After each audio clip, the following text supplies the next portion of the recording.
Halo, perkenalkan saya Elisa Josephine, MPM 2017-110093 dari Stik Milikmi Bandung. Di sini saya akan membahas secara singkat intisari dari buku Blue Ocean Strategy karya Chan Kim dan Reni.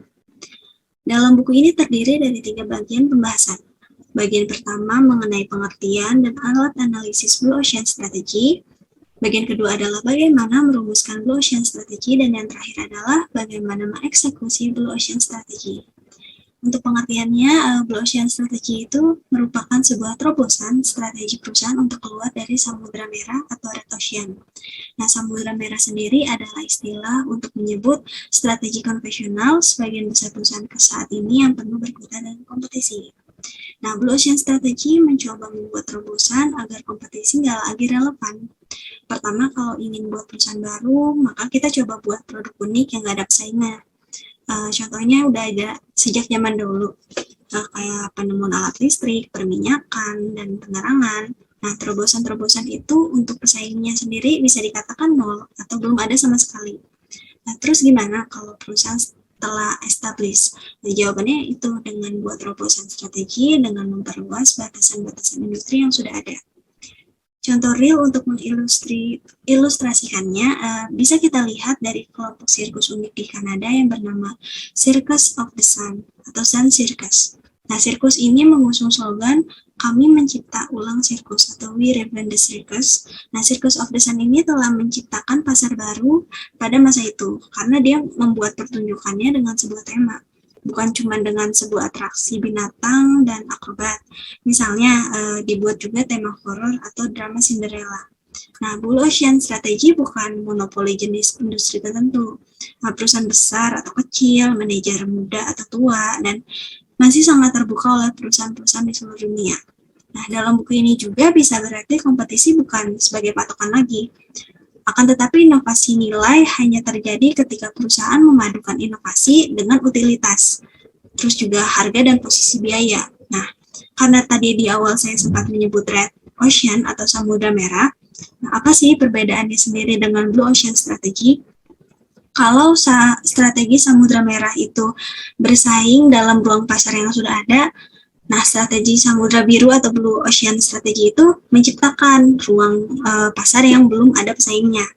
Kalau Samudra Merah itu memenangi kompetisi, nah Samudra Biru itu menjadikan kompetisi tidak relevan. Terus ada 6 prinsip strategi Samudra Biru. Yang pertama itu merekonstruksikan batasan-batasan pasar. Kedua, fokus pada gambaran besar, bukan pada angka. Lalu menjangkau melampaui permintaan yang ada, kemudian melakukan rangkaian strategi dengan tepat, lalu mengatasi hambatan-hambatan utama dalam organisasi, lalu mengintegrasikan eksekusi ke dalam strategi. Nah, alat analisis yang dikenalkan adalah kanvas strategi, yaitu kerangka aksi sekaligus diagnosis untuk membangun Blue Ocean strategi yang baik. Nah, kanvas strategi ini ada 2 fungsi, yaitu yang pertama, merangkum strategi terkini dalam ruang pasar yang sudah dikelola, lalu membuat kurva nilai. Nah, kurva nilai ini yang akan menjadi dasar untuk membuat Blue Ocean strategi. Contoh kanvas strategi itu kayak falas korporat, offline gitu. Nah, lalu gimana sih cara merekonstruksi batasan-batasan pasar? Yang pertama, kita mencermati industri-industri alternatif. Kedua, kita mencermati kelompok-kelompok strategis dalam industri. Lalu mencermati rantai pembeli, mencermati penawaran produk dan jasa pelengkap, kemudian mencermati daya tarik emosional atau fungsional bagi pembeli, lalu mencermati waktu. Nah, konsep Blue Ocean Strategy mencoba dihadirkan dengan lebih terstruktur dan dengan metode-metode yang mudah dipahami. Dan kalau Blue Ocean Strategy itu diterapkan di Indonesia, salah satunya bisa dilakukan dengan keluar dari kompetisi parameter ekonomi internasional. Nah, contoh perusahaan-perusahaan besar yang sukses dengan terobosan strateginya itu kayak Dell Computer, Nickelodeon, Palace Theater, dan Multiplex.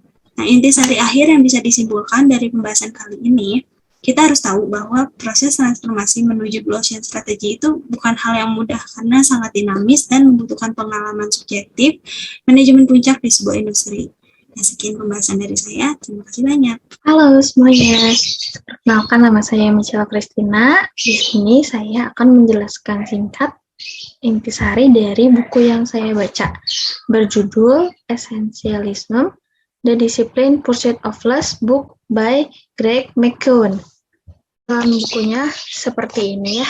Baca buku ini tuh buat saya buku ini cocoknya untuk orang yang sudah produktif atau orang-orang yang burn out karena pekerjaannya atau apa yang sedang dia lakukan gitu.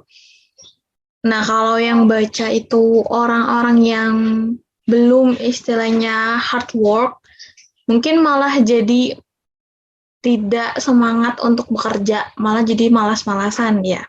Dan nggak cocok lah untuk orang-orang yang memang baru misalnya startup, terus misalnya untuk orang yang baru dapat kerja itu kurang cocok. Tapi buku ini tuh lebih cocoknya untuk pebisnis yang sukses, founder perusahaan, CEO, manajer, atau untuk orang yang dalam tanda kutip tuh dia kelelahan karena bekerja terus-menerus gitu.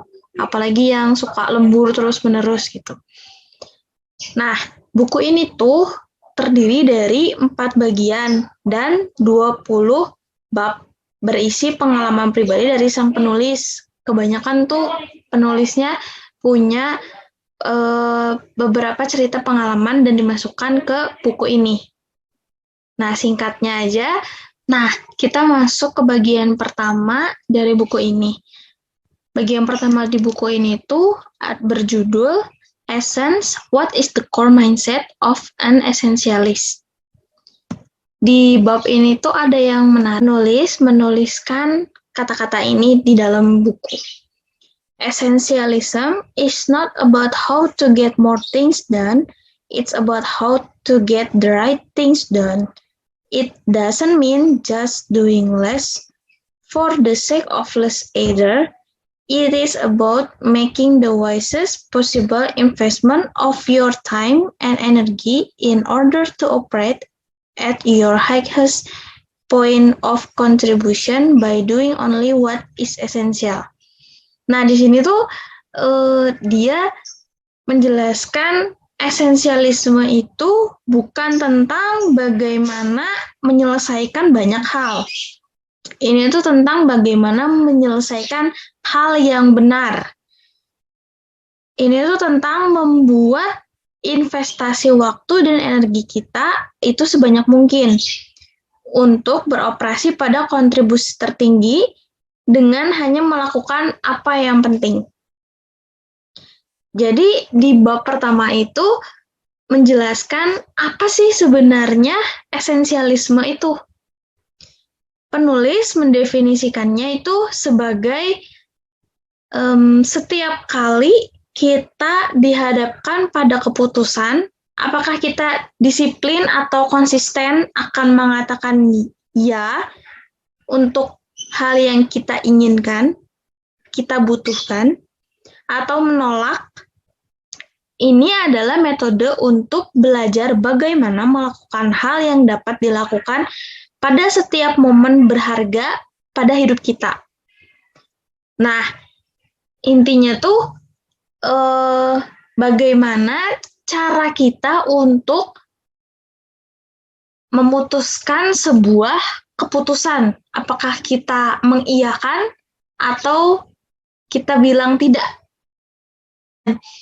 Saya kasih contoh, ketika kita bangun tidur, kita pasti dihadapkan dengan pilihan. Apakah kita akan bangun tidur atau kita akan tidur kembali? Nah, di situ kita kan akan memilih mana yang lebih baik. Nah, si penulis ini tuh dia membicarakan pengalaman dia yang berisikan dia lebih mementingkan pekerjaannya daripada keluarganya. Jadi ketika istrinya melahirkan anaknya di sebuah rumah sakit, lalu dia dapat panggilan untuk meeting acara besar. Namun pilihan dia itu adalah ikut meeting dan meninggalkan momen istrinya dan anaknya yang baru beberapa jam lahir. Dia tuh sangat menyesali ketika dia membuat pilihan itu. Padahal momen-momen seperti itu sangat berharga dalam hidupnya. Ketika dia memilih hal yang salah, dia melewatkan momen itu dan menyesalinya. Jadi dia berharap untuk orang yang membaca ini tuh bisa memutuskan keputusan yang benar. Dalam arti bisa mengetahui mana yang memang sangat kita butuhkan, mana yang bisa ditunda dahulu, seperti itu. Nah, di sini tuh dia ada kasih penjelasan the model. Dia membedakan non-esensialis dengan esensialis. Bagaimana dia berpikirnya, bagaimana dia cara dia untuk melakukan hal itu, dan apa yang didapatkan. Kita bisa lihat perbedaan di sini non-esensialis dengan esensialis. Jadi esensialis tuh kita berusaha untuk saya memilih ini, dan hanya beberapa hal saja yang menurut saya itu penting, gitu. Bagian kedua di buku ini tuh berisikan explore how can we discern the trivial meaning from the vital few. Nah, di sini juga menarik. Don't prioritize your life, someone else will. Nah, ini tuh buat saya worth it banget ya, karena pilihan itu memang tidak bisa kita kendalikan. Kadang kita harus memilih dua-dua halnya itu sulit. Mana ini yang harus kita prioritaskan gitu. Itu di luar kemampuan kita. Tapi gimana cara kita untuk memilih benar-benar keputusan itu yang tepat, mengambil pilihan itu yang tepat. Bagaimana kita memiliki keberanian untuk membuat pilihan yang lebih baik tentang apa yang kita lakukan dengan waktu dan energi yang kita habiskan. Nah, bagian ketiga di buku ini tuh berjudul Eliminate How Can We Cut Out the Trivial Meaning. Mana nih yang lebih penting, lebih prioritas? Nah, itu yang duluan. Tapi untuk hal-hal yang di luar prioritas kita, di luar hal yang kita butuhkan ataupun yang kita inginkan, kita eliminasi saja itu. Karena selanjutnya ini bagian terakhir dari buku ini adalah execute.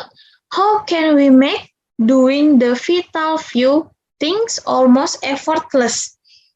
Menentukan apa saja nih yang penting. Jadi kalau kita dalam bikin list tuh, ini udah paling terakhir nih, list yang udah memang benar-benar fix gitu. Tapi gimana caranya biar kita tuh effortless gitu, nggak terlalu over. Sekian penjelasan dari saya. Mohon maaf apabila ada kesalahan dalam kata-kata atau pengucapan. Terima kasih. Halo semuanya, perkenalkan nama saya John Griff Kapol. Di sini saya akan membahas tentang sebuah buku yang disusun oleh Neil Rackham yang berjudul Spin Selling. Kita masuk ke capture yang pertama, yaitu Sales Behavior and Sales Success. Jadi di capture ini tuh membahas tentang model tradisional dari sebuah sales call, yaitu yang pertama, opening the call, atau yang paling efektif untuk membuka panggilan penjualan itu dengan menemukan cara untuk berhubungan dengan kepentingan pembeli dan juga untuk membuat pernyataan manfaatnya di awal. Gitu. Lalu yang kedua itu investigating needs atau menyelidiki kebutuhan. Gitu. Nah, metode ini tuh bekerja atau efektif digunakan itu tuh dalam skala penjualan yang kecil aja. Lalu yang ketiga itu ada giving benefit atau memberikan manfaat. Lalu yang keempat adalah objecting handling atau penanganan keberatan. Yang kelima itu adalah closing technique atau teknik penutupan. Menurut buku ini, pertanyaan urutan-urutan spin itu yang tadi itu ada urutannya. Yang pertama itu kita masuk ke situation call atau pertanyaan situasi. Pertanyaan situasi itu orang-orang yang sukses dalam berbisnis itu cenderung mengajukan pertanyaannya tuh untuk mengumpulkan data-data tentang fakta dan latar belakangnya. Gitu. Lalu yang kedua itu problem question atau pertanyaan masalah. Pertanyaan masalah ini meliputi tentang bagaimana orang sukses cenderung bertanya apakah operasi atau proyek ini tuh sulit dilakukan atau enggak nih. Dan yang ketiga itu ada implication question atau pertanyaan implikasi. Nah, orang-orang atau sales ini tuh perlu mengajukan jenis pertanyaan ketiga yang ini, yaitu implication question. Tipe pertanyaan ketiga ini lebih kompleks dan lebih canggih lah istilahnya. Lalu yang keempat itu ada need payoff question atau pertanyaan need payoff. Pertanyaan need payoff itu tuh menurut buku ini tuh menjelaskan kalau mereka tuh menemukan kalau orang-orang atau sales people ini tuh mengajukan jenis pertanyaan keempat ini pada saat tahap investigasi. Nah, lalu kita masuk ke capture kedua, obtaining commitment atau closing the sales. Nah, dalam capture ini tuh ada teknik-teknik lama yang digunakan setiap penjual untuk menutup sebuah penjualan, yaitu assumptive close. Dengan assumptive close ini maksudnya dengan asumsi bahwa penjualan itu telah dilakukan, seseorang itu bertanya, misalnya, di mana Anda ingin mengirimkannya sebelum pelanggan setuju untuk membeli. Gitu. Lalu yang kedua itu alternative close, yaitu pertanyaannya itu kayak, misalnya, kira-kira Anda lebih suka pengiriman hari Selasa atau hari Kamis nih? Sebelum si pelanggan itu memutuskan untuk membeli atau enggak. Lalu yang ketiga itu standing room only close, yaitu jenis pertanyaannya kayak, kalau Anda tidak dapat membuat keputusan sekarang, saya harus menawarkannya pada pelanggan lain nih yang lebih mendesak dan untuk membelinya gitu. Lalu yang keempat itu ada last chance close.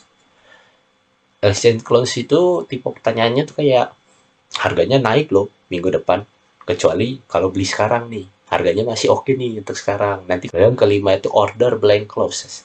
Perang itu tuh kayak ngisi formulir pesanannya gitu, meskipun si pembeli ini tuh belum menunjukkan kesediaannya dia untuk membuat keputusan beli atau enggak gitu. Disuruh ngisi dulu nih formulirnya. Lalu kita sekarang masuk ke capture yang ketiga, yaitu customer needs in the major sale.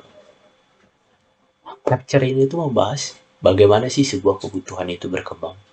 Nah, kebutuhan itu berkembang pada awalnya tuh dengan ketidaksempurnaan yang kecil, lalu berkembang menjadi sebuah masalah, kesulitan, atau ketidakpuasan yang jelas, dan akhirnya menjadi keinginan atau niat untuk bertindak. Di capture ini membahas ada dua kebutuhan, yaitu kebutuhan tersirat atau implied needs, atau yang kedua itu kebutuhan eksplisit atau explicit needs. Kebutuhan tersirat itu pernyataan oleh pelanggan tentang masalah, kesulitan, dan ketidakpuasan. Lalu yang kedua adalah kebutuhan eksplisit. Kebutuhan eksplisit ini tuh pernyataan pelanggan tertentu tentang keinginan-keinginan mereka. Keempat, the spin strategy. Di sini kita akan membahas tentang bagaimana sih 4 pertanyaan spin tadi dapat digunakan untuk membantu proses pengembangan kebutuhan. Yang pertama adalah situation question. Dengan menggunakan pertanyaan ini tuh orang-orang tuh mengumpulkan fakta, informasi, dan data latar belakang tentang situasi pelanggan yang ada saat itu. Lalu yang kedua itu problem question. Nah, faktor umum dalam pertanyaan ini tuh masing-masing menyelidiki masalah, kesulitan, atau ketidakpuasan dari pelanggan. Ketiga itu adalah implication question. Implication question itu mengandung pertanyaan implikasi dalam membangun ukuran kebutuhan tersiar dalam keputusan apapun. Lalu yang keempat adalah need payoff question. Ini membahas tentang bagaimana mereka bertanya tentang nilai atau kegunaan dalam memecahkan masalah. Lalu kita masuk ke capture yang kelima, yaitu giving benefit in major cell. Itu membahas tentang dampak relatif dari fitur, kelebihan, dan manfaatnya. Nah, fitur dan keuntungan ini tuh menawarkan solusi untuk kebutuhan implisit, sementara manfaat itu menawarkan solusi untuk kebutuhan eksplisit. Lalu sekarang kita masuk ke capture ke-6, yaitu preventing objection. Preventing objection itu membahas tentang objection handling versus objection prevention. Strategi default objection handling itu mendorong penjual untuk memberikan keuntungan jauh kurang berhasil dalam penjualan yang lebih besar daripada strategi objection prevention, di mana penjual itu pertama kali mengembangkan nilai-nilai bisnisnya dulu menggunakan pertanyaan implikasi dan need payoff question tadi sebelum menunjukkan kemampuan mereka. Lalu selanjutnya kita masuk ke capture ke-7, yaitu preliminaries atau opening the call. Bab ini atau capture ini tuh berbicara tentang pertemuan pertama kita atau penjual dengan pelanggan yang baru. Pertama itu conventional opening. Ada dua cara sukses untuk membuka sebuah panggilan untuk penjualan yang kecil, yaitu yang pertama itu berhubungan dengan kepentingan pembeli. Lalu yang kedua itu membuat pernyataan manfaat pembukaan. Itu mulailah dengan beberapa pernyataan dramatis tentang manfaat yang dapat ditawarkan dari produk kita. Masuk ke capture 8, yaitu turning theory into practice. Di buku ini tuh ada 4 golden rules untuk mempelajari skill. Aturan pertama, mempraktikkan hanya satu perilaku pada satu waktu. Nah, kita tuh harus memulai nih dengan pilih dulu satu perilaku untuk dilatih. Jangan beralih ke yang berikutnya dulu sampai kita tuh yakin kalau kita tuh melakukan sebuah perilaku itu dengan benar. Yang kedua itu, cobalah perilaku baru setidaknya 3 kali.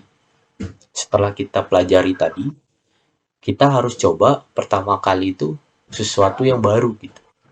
Nah, begitu kita coba sesuatu hal yang baru itu pasti kan rasanya nggak nyaman gitu.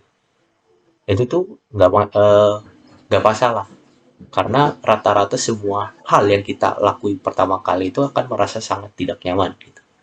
Lalu aturan ketiga itu, pikirkan kuantitas sebelum kualitas.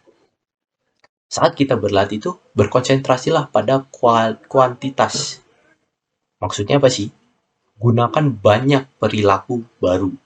Gunakan perilaku barunya itu cukup sering lah, dan kualitas itu bakal ngikutin nanti dengan sendirinya. Lalu yang aturan keempat adalah praktek dalam situasi yang aman. Dalam mencoba suatu perilaku baru itu, cobalah dalam situasi yang aman sampai mereka itu merasa nyaman dengan sendirinya gitu. Jangan mencoba praktek yang baru kita pelajari itu di situasi yang tidak pas atau tidak tepat, karena kita coba-coba gitu. Nanti pelanggan akan merasa tidak nyaman dengan apa yang kita lakukan tadi. Sekian dari pembahasan buku Spin Selling yang disusun oleh Neil Rackham. Terima kasih. Halo guys, saya Angel. Sekarang saya membicarakan tentang sebuah buku yang berjudul Start with Why. How Great Leaders Inspire Everyone to Action, karya dari Simon Sinek. Pada bagian introduce, Start with Why, menurut buku itu artinya para pemimpin dunia memiliki pola berpikir, bertindak, dan berkomunikasi yang sama, dan bisa menginspirasi orang untuk memiliki rasa tujuan dan memiliki yang tidak berhubungan dengan insentif atau manfaat eksternal apapun yang akan diperoleh. Dari bab 1 buku itu yang berjudul A World That Doesn't Start With Why, artinya membuat asumsi tentang dunia di sekitar kita berdasarkan informasi yang terkadang tidak lengkap atau salah. Kita membuat keputusan berdasarkan apa yang kita pikir atau apa yang kita ketahui. Apa yang kita benar-benar tahu, mengapa beberapa organisasi berhasil dan mengapa yang lain tidak berhasil, atau hanya kita yang berasumsi. Jika segala sesuatunya tidak berjalan seperti yang diharapkan, itu mungkin karena kita melewatkan beberapanya.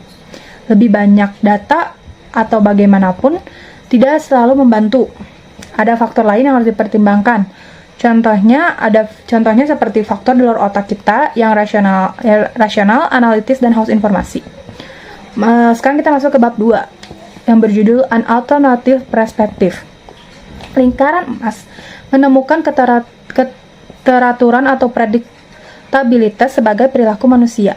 Sederhananya, kita membantu kita memahami mengapa kita melakukan apa yang kita lakukan. Di lingkaran emas itu ada 3 bagian. Yang di tengah itu why, yang lalu how, lalu what. Sekarang kita mulai dari paling bawah ya. What itu adalah setiap perusahaan di planet ini tahu apa yang mereka lakukan. Lalu naik ke atas di lingkaran kedua itu how atau bagaimana. Itu artinya sering diberi untuk menjelaskan bagaimana sesuatu itu berbeda atau lebih baik, seperti USP atau proporsi nilai. Di lingkaran tengah, why atau mengapa, itu artinya sangat sedikit orang yang dapat dengan jelas mengartikulasi mengapa mereka melakukan apa yang mereka lakukan, apa tujuannya, atau keyakinan mereka. Ketika banyak perusahaan berpikir, bertindak, berkomunikasi, melakukan dari luar ke dalam, dari apa sampai mengapa, itu artinya kebutuhan kita untuk memiliki bukanlah rasional, tetapi adalah konstan yang ada di semua orang, di semua budaya. Ini adalah perasaan orang yang kita dapatkan ketika orang-orang di sekitar kita berbagi nilai dan keyakinan kita. Ketika kita merasa seperti milik kita merasa terhubung dengan, kita merasa aman. Sebagai manusia, kita mendambakan perasaan itu muncul dan kita mencarinya. Kemanapun kita pergi, kita mempercayai mereka yang dengannya kita dapat memahami nilai-nilai atau keyakinan bersama. Ketika sebuah keputusan terasa benar, kita mengalami kesulitan untuk menjelaskan mengapa kita melakukan apa yang kita lakukan. Pengambilan keputusan dan kemampuan untuk menjelaskan keputusan itu ada di berbagai bagian otak. Ini adalah keputusan yang terkenal dan itu terjadi di otak limbik. Alasan keputusan terasa benar adalah karena otak limbik juga mengendalikan perasaan kita. Otak limbiknya cerdas dan sering mengetahui apa hal benar untuk dilakukan. Ketidakmampuan kita untuk mengungkapkan alasan yang dapat menyebabkan kita meragukan diri kita sendiri atau mempercayai bukti empiris ketika naluri kita mengatakan kepada kita untuk melakukannya. Apa yang tidak dapat kamu lihat itu penting. Produk dengan pemahaman jelas tentang mengapa memberi orang cara untuk memberitahu dunia luar siapa mereka dan apa yang mereka yakini. Sekarang kita masuk ke bab 3. Judulnya itu Leaders Need Following. Kepercayaan adalah perasaan, bukan pengalaman rasional.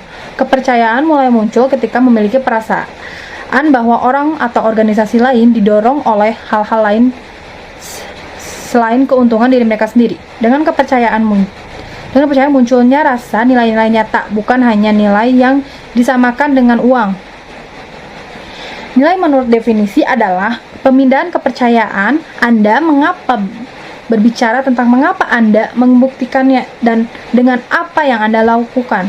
Mengapa hanyalah sebuah keyakinan? Bagaimana tindakan yang kita lakukan untuk mewujudkan keyakinan itu dan apa yang kita hasilkan dari tindakan tersebut? Ketika ketiganya seimbang, kepercayaan dapat dibangun dan dapat dirasakan. Perbedaan antara mode dan ide yang mengubah industri atau masyarakat selamanya. Para inovator mengejar produk atau ide baru secara agresif dan tertarik dengan kemajuan mendasar apapun, menjadi sebuah bagian utama dari kehidupan kita. Meskipun melihat potensi yang bersedia mengambil resiko untuk mencoba teknologi atau atau ide baru, pengadopsian awal bukanlah penghasil ide seperti inovator. Loyalitas adalah ketika orang bersedia menderita ketidaknyamanan atau membayar hal mahal untuk berbisnis dengan Anda. Tujuan bisnis seharusnya tidak hanya menjual kepada siapapun yang menginginkan dan apa yang Anda miliki, mayoritas, tetapi lebih untuk menemukan orang yang mempercayai apa yang Anda yakini. Sekarang kita masuk ke bab 4, yang judulnya itu How to Really Those Believe. Energi memotivasi, tetapi karisma menginspirasi. Energi mudah dilihat, diukur, dan disalin. Semua pemimpin hebat memiliki karisma, karena mereka semua memiliki kejelasan mengapa keyakinan abadi dalam tujuan atau penyebab yang lebih besar dari diri mereka. Karisma tidak ada hubungannya dengan energi. Itu datang dari kejelasan mengapa. Itu datang dari keyakinan mutlak dalam cita-cita yang lebih besar dari diri sendiri. Katakan hanya jika Anda percaya. Organisasi yang hebat tidak hanya mendorong keuntungan. Mereka memimpin orang dan mereka mengubah arah industri, dan terkadang kehidupan kita dalam prosesnya. Ketika kita tahu mengapa sebuah organisasi, kita tidak tahu apa yang diharapkan. Kita hanya mengharapkan minimum, tetapi kita tidak benar-benar memahami mengapa kita berharap lebih ketika perusahaan kecil pendiri memiliki banyak kontrak langsung dengan dunia luar. Seiring pertumbuhannya, peran pemimpin berubah. Dia tidak lagi menjadi bagian megafon yang paling keras. Dia akan mengalir menjadi sumber yang mengalir melalui megafon. Pemimpin yang duduk di puncak organisasi adalah inspirasi. Simbol alasan kita melakukan apa yang kita lakukan. Mereka mewakili otak limbic emosional. Apa yang dikatakan dan dilakukan perusahaan mewakili pemikiran rasional dan bahasa neokorteks. Perjuangan yang harus dilakukan, banyak perusahaan membedakannya mengkomunikasikan nilai mereka kepada dunia luar. Bukanlah masalah bisnis, ini masalah biologi. Dan seperti orang yang berjuang untuk mengungkapkan emosinya dalam kata-kata, kita mengandalkan metafora, citra, dan analogi dalam upaya mengkomunikasikan perasaan kita. Tanpa bahasa yang tepat untuk berbagai emosi kita yang dalam tujuan atau keyakinan kita tidak bercerita. Menurut Harley Davidson, kita tidak lagi menyederhanakan identifikasi perusahaan dan produknya. Itu mengidentifikasikan kepercayaan. Simbolnya itu bukan lagi tentang Harley, tentang apa yang dilakukan perusahaan adalah sarana untuk perusahaan berbicara. Bab 5 itu tentang the biggest challenge is success. Prestasi dan kesuksesan adalah banyak orang yang mencapai kesuksesan besar tidak merasakan prestasi adalah sesuatu yang Anda capai. Seperti tujuan, ini adalah nyata didefinisikan dengan jalur dan terukur. Sukses sebaiknya adalah perasaan dan keadaan. Terus bab 6, discover why. Mengapa tidak datang dan melihat ke depan pada apa yang ingin Anda capai untuk mencari strategi yang tepat untuk sampai di sana. Itulah mengapa dari riset pasar apapun, mengapa adalah proses penemuan, bukan penemuan. Mendapat kejelasan mengapa bukanlah bagian yang sulit. Ini adalah disiplin untuk mempercayai naluri seseorang untuk tetap setia pada tujuannya dan keyakinan seseorang untuk tetap sepenuhnya dalam keseimbangan yang otentik. Itulah hasil dari review singkat atau pembacaan singkat saya dari buku Simon Sinek yang berjudul Start with Why, How Great Leaders Inspire Everyone to Take Action. Terima kasih.